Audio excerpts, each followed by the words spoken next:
Now for our next bout in the 90-pound category. Fighting out of the red corner from Team Norfolk, let's hear it for Ezra Scott!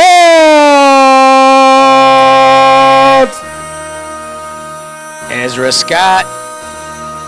Now we're moving up into a little bit older, a little bit heavier, and what people should know about these kids is they're not like, there's some adults on this card with not a lot of experience. These kids are coming in here. Ezra Scott. And ladies and gentlemen, out of the blue corner in this bantam male category, fighting from World Champ Boxing, let's hear it for Nathaniel Hogan.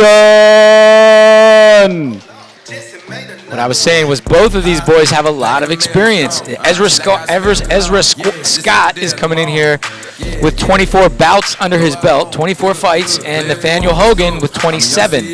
That is a lot of fights, Jeff. That is a lot of fights, yeah. Jeez. Especially at their age, too, yeah. Come on. Fighting every week. Let's give it one more time for Nathaniel and Ezra.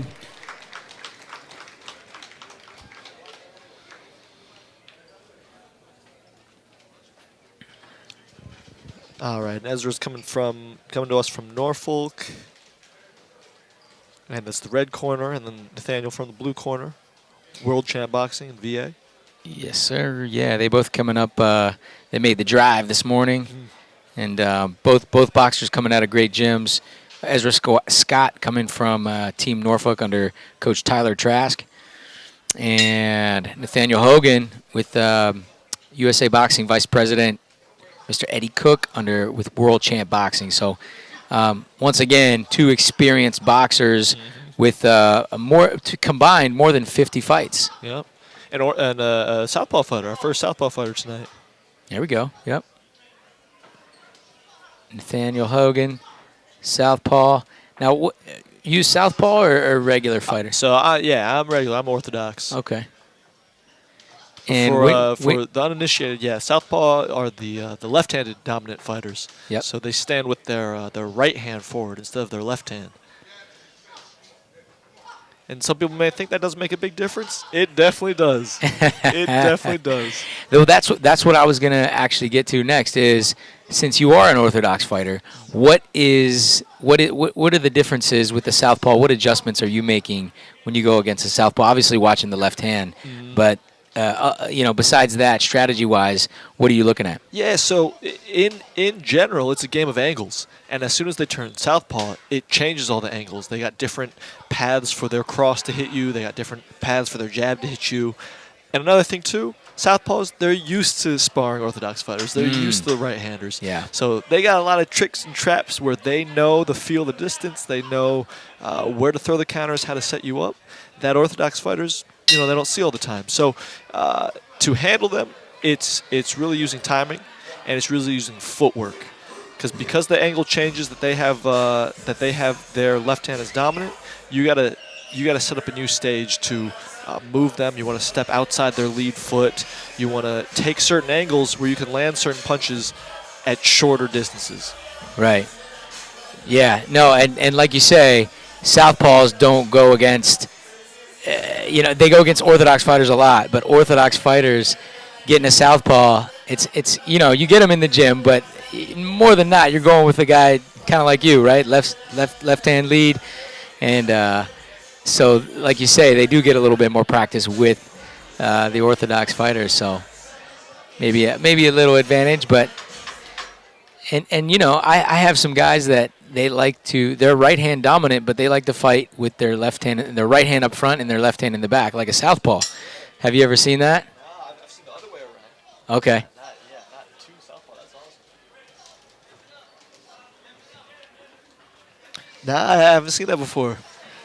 Man, I've seen the other way around. I've seen southpaw fighters being changed to orthodox, but not the other way around. That's interesting. Oh, okay, huh? Yeah, I always tell them, I say, well, because they like to have their dominant hand up front, right? Their right hand up front. So I always say, well, if you're gonna stand like that, you got to have a good straight left. You got to be able to throw that left, because if it's not, you only got two tools, and if you're not using one of them, then you can't do that.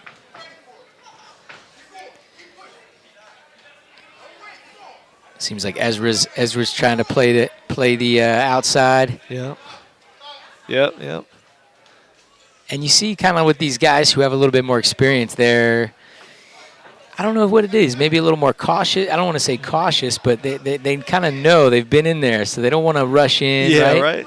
Well, something else I noticed, too, the guys that are sort of more experienced, you see them working behind a jab. Yeah. They use that lead hand to measure. And in boxing, really, that lead hand, that can tell you everything you need to know. You can close your eyes and know the distance of an extended lead hand. So they're using that to measure the distance and figure out where they can land things like that. That cross, every other punch. Right. And it starts from measuring them out. Yeah, I don't know. This is a tough one. Yeah. Neither of them have been landing super clean blows. The judges are going to have to see maybe a little bit of the ring generalship, seeing who's been kind of working the footwork and carrying the pace a little bit more. Yep. It's going to be tough, yeah, because I haven't seen a lot of clean blows. Yep. No one shot that just is sealing the deal for these rounds yet.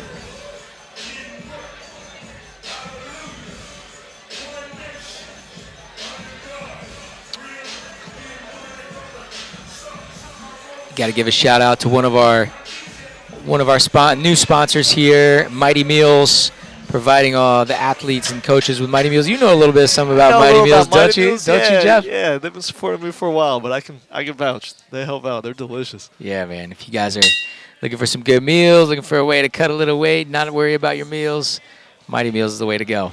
It's convenient. Okay, this round 3, they both won it.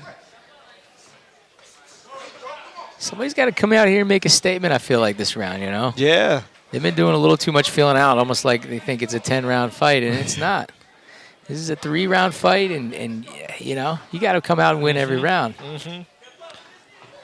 Not much that separates you in the 3-round fight, so you got to take it. Yep.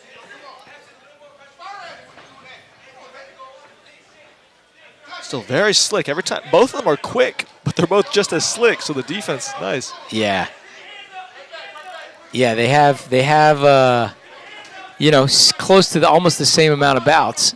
And so, like you say, they're just as slick. If one is getting the advantage over the other one just.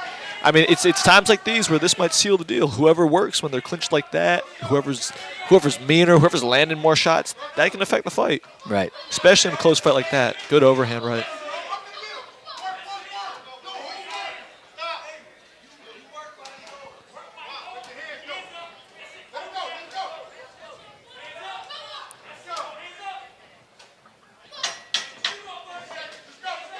Scott in the red putting the pressure on. Another good combination.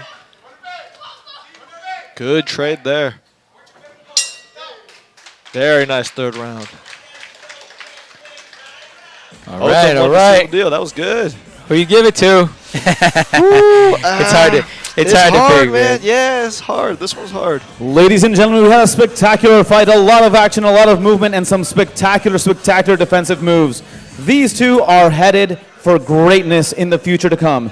These two show what sportsmanship is all about, but also what knowing how to take care of your opponent and knowing how to measure them out. These are fantastic fighters.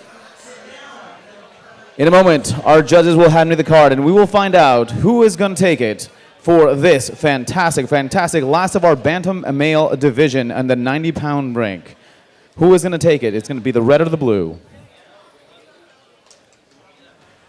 Yeah, this is our last really youth match of the day here, and going to start getting into some of our big bangers here pretty soon.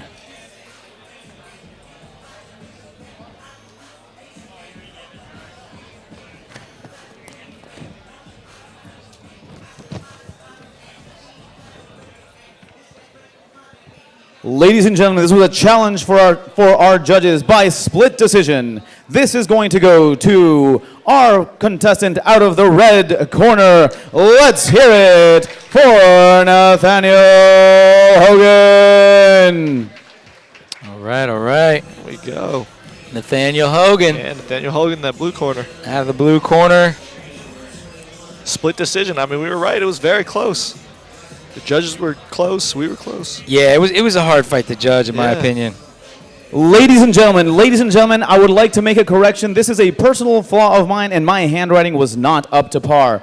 My apologies. I will have to ask for our 2 contestants to come right back up here. Ladies and gentlemen, this was a flaw on my behalf on the reading of the contestants. This was a split decision and my misread.